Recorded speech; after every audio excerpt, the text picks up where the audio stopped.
17 after 9 o'clock. Frank and Mike here, and Larry King's our guest. And I mentioned the other night, I just caught a part of this. And I wish I had seen the whole thing, but you were interviewing a woman on CNN who has written a book, and she claims Elvis Presley is still alive. Yeah, well, she keeps saying I'm an investigative reporter, and I'm presenting the facts out that could support the fact that Elvis Presley is still alive, but she does believe it. She published a novel some years back, and then this work of fiction, nonfiction, and her story is that Simon & Schuster's deliberately kept it off the market, and heavy money is behind this, and Elvis staged his own death, and then she's got a tape recording of Elvis talking and saying things that sound like it would be after his death, things like he's sorry he did what he did and the pain it caused his family, but that's the way he wanted to be. He wanted to be out of the limelight, and he's living somewhere in the Midwest. Two voice experts swear that that's Presley's voice. Yeah. And she had a photo. You showed a photo. She had a photo of a man watching the Presley funeral from his house, who sure looked a lot like Elvis. Looked like, yeah. So, what my premise through this was, I don't think Simon & Schuster could keep this. I don't think anyone could keep this away. In other words, this is a fairly big story. This is a bigger story than Ed Meese.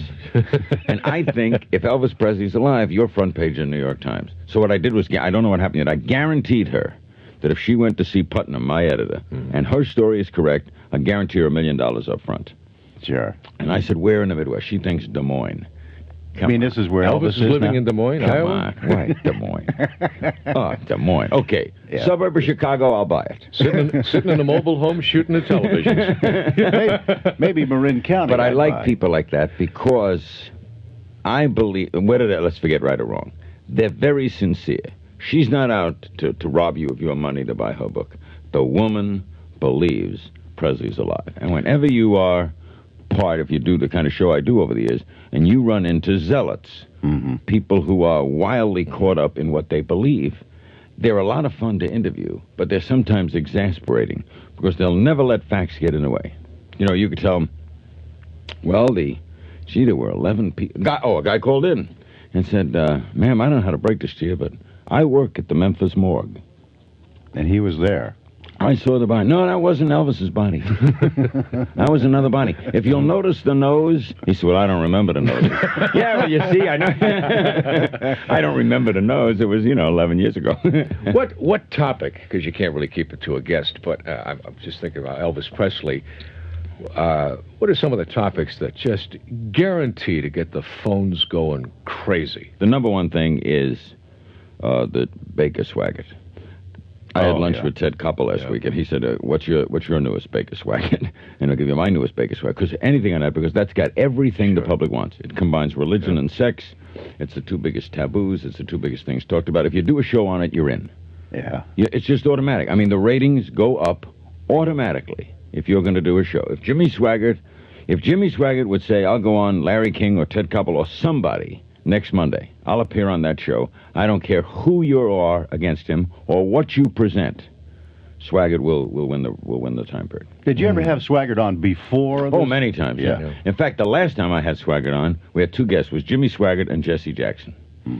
And Jesse came on second, and as Jimmy was leaving, he said, Jesse, they'd never met, and he said, Jesse, you want to have a good old time sometime, you come down to Baton Rouge. I wonder if Jesse ever took him up.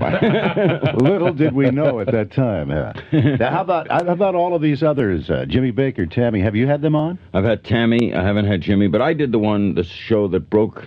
We were part of the big breaking story of the year. We were mentioned in anthologies. I had on the guy from Tennessee, I forget his name, who revealed that Baker had a homosexual relationship. He was the first one to say it on television, and that went through the roof. Those ratings went through the roof that night because they were teasing all day he's going to say something explosive, and they didn't tell me what he's going to, because I don't like to know when I go on the air what a guest is going to say. All the producer would say to me is, this guy's a minister, he's got his own television show, and he knows the Baker story pretty well. He's a friend of Swaggart's, by the way, and he's going to reveal something. So we go on and we're talking, I'm asking him questions, and he's starting to talk about the misuse of funds. So I think that's pretty revelatory. And then he's talking about other things and Tammy. And then finally, I'm about to almost break for commercial. And the producer says in my ear, ask him if there's anything more. So I said, oh, by the way, I got a break for. Is there anything more? He says, oh, yes. Reverend Baker's had homosexual relationships. There you go. And I said, back after this. 22 minutes after 9, and we'll be right back. And being the PC coordinator for a large corporation is a demanding job. Instead of seeing sheep in my sleep, I compare shareware in my nightmares. What am I talking about?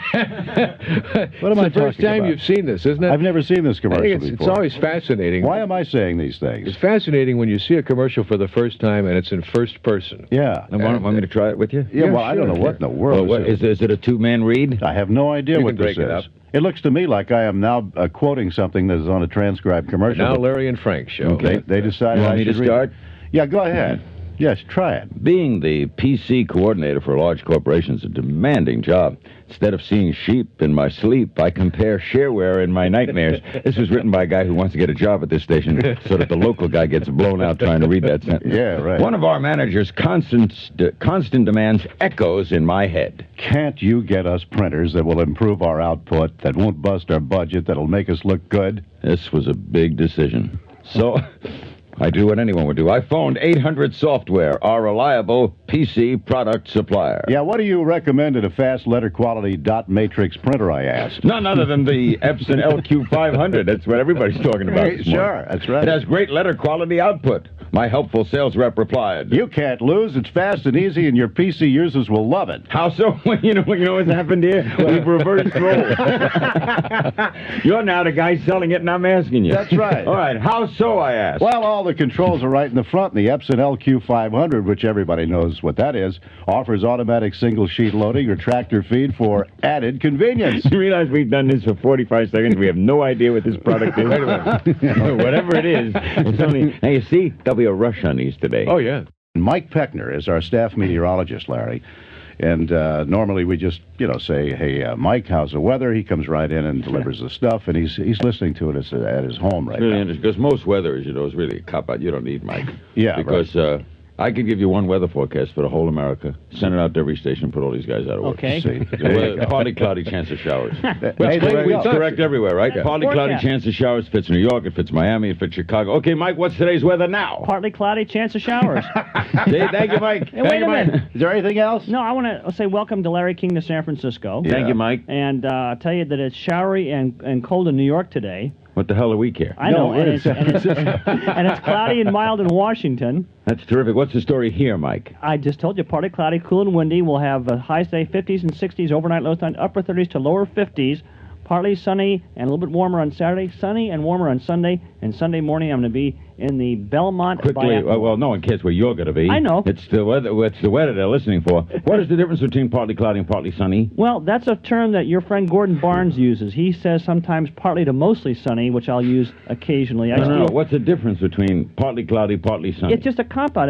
But people think it's partly cloudy, then I'm right. It's a weatherman's cup-out is what you're saying. Look, Peckner, Mike So Peckner. when I hear partly sunny, I know that the weatherman doesn't really know. That's exactly right. Okay, now listen, Mike Peckner, from now on, when Frank and Mike give you a rough time, Right. just be glad that Larry King isn't here. You've been handled by the master. I'll take a rough time from Larry King anytime. He's a professional. We just learned a lot more about you. Let me say something. Yeah, sure. I spoke to Angie Dickinson the other day, and she said, "What are you doing in San Francisco?" And I told her, and then I mentioned this show, and I heard, a long pause. Yeah. And I said, "Hello, hello," and she says, "You're not going there, are you?"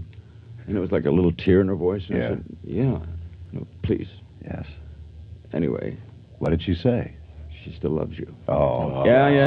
I was. Listen, You know, a lot of people are worried about this. I've had to learn to live with those things, but Do you have anything to say about Mike? or- Didn't mention Mike. Come up. No. Didn't listen, mention Mike, but I'm sure glad you brought that up. well, I think your Because a audience, lot of people, there was a pressure on me to ask your you audience about should that. know it. Okay. It's still you. We had a soap opera running here for a while that was during the Ollie North, Fawn Hall stuff. And we did a little love scene. We had Angie play opposite me. Would you like to hear that? This is the... No, I wouldn't like to hear it, but I'm going to hear it, aren't I? What is Because it? it's your show. I'm going to hear this. Well, okay. this is all- Listen, no.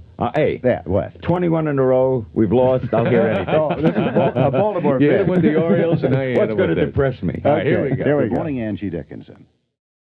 At this point, we exploded cannons, skyrockets in the air, And Angie fell over He's a laughing. great sport. She's a good sport. She's terrific. Yeah. She is just That's wonderful. that's a funny piece of business when you crack. There's another call coming in for you, Larry. Yeah, hello. You're on with Frank and Mike and Larry King. Hello, this is Ronald Reagan calling from the Oval Office. Oh, my. Mr. President, I'm honored. Well, the reason I've called you is that Nancy and I are considering what we're going to do after this all wraps up. And originally, What all wraps up. well, when I exit here and Oh. and the little whiner George takes over. And But, well, I've decided that one of my options is I might like to be a military strongman and turn Nancy into the Dragon Lady. But to get it going, it would be kind of fun if we could appear on the Larry King Show. I'd be happy to have you. There's a story today that Noriega is going to exit. Is that where you're heading, Panama? Well, I could. That's a lovely place, and the weather's wonderful. Yeah. By the way, I want to tell you, too, because I know you're an Oriole fan, I called Frank Robinson, I read that in the paper. and I have issued a presidential pardon to the whole team. Well, Larry King, thanks for dropping Hey, by. thank you, We're guys. flat out of time. He's Great, gone. flat out of time. He's going to be at Tro Harper's today, 12 at to noon. 2. Great 12 to meeting, 2. both of you. All right, and it's at 140 Powell Street, and the book is Tell It to the King. Larry King, thanks a much. Thanks, guys.